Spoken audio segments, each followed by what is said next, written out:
Você veio hoje disposto a ouvir uma palavra que pode mudar o curso da sua vida? Uau, que gostoso esse amém. A palavra de Deus, a Bíblia diz que não volta para Ele vazia. Eu quero abrir aqui uma aspa para falar algo para você sobre quando Deus fala ao seu respeito e ao meu respeito. Eu medito há algum tempo na vida de Sansão, e Sansão foi um dos homens que mais marcou o tempo dele. Sansão foi assim, algo que aconteceu, que Deus ministrou sobre a vida de Sansão, mesmo antes da mãe dele concebê-lo. E Sansão, ele veio para a terra com uma missão, com um propósito. Só que por intermédio da vaidade de Sansão, ele deixou-se envaidecer no meio do caminho. Entenda uma coisa, tudo que Deus fala é puro, é 100% eficaz. Mas nós, como terra, nós temos uma simbologia que o ser humano é uma terra, que nós somos criados do pó da terra. Nós devemos entender que quanto melhor é a terra, as coisas ruins também crescem nela numa velocidade muito grande. Então eu sou responsável por cuidar dessa terra. Se a terra não é muito boa, eu sou responsável para tratar essa terra. Mas a terra, ela vai produzir. E Sansão deixou produzir nele uma coisa chamada vaidade. E ele começou a quebrar princípios. Uma das coisas que Deus disse para ele: olha, não tome para você mulher estrangeira. E Dalila não foi a primeira mulher estrangeira que ele olhou e a desejou. Teve uma mulher antes, que os filisteus já haviam provado que queriam tomar o poder de Sansão. E Sansão mesmo assim ainda não se cuidou. E ele deixou-se envaidecer mais uma vez por uma filisteia, aonde veio acontecer, acho que todos aqui conhecem a história de Sansão. Mas o que mais me chama a atenção na história de Sansão, que eu nunca vi nos livrinhos, nos filmes, foi que no final da vida dele, ele fez uma oração. E ele disse assim: Senhor, me devolva a força, me devolva esse poder, que eu irei destruir todos esses filisteus aqui. E depois de estar cego, ele fez essa oração. Os filisteus levaram ele para o templo deles, aonde eles iriam zombar de Sansão. E Sansão pediu para que colocasse ele no meio do templo, na coluna do templo. E aí você conhece a história, ele empurrou aquelas colunas e morreu ele e todos que estavam ali.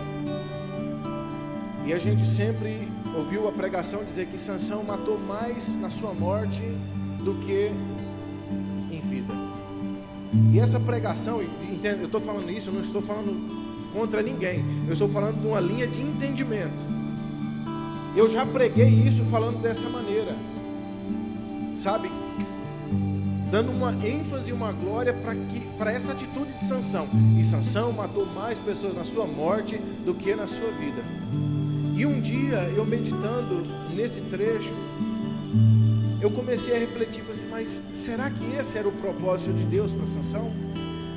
Sansão não teve o privilégio de segurar os netos dele no colo.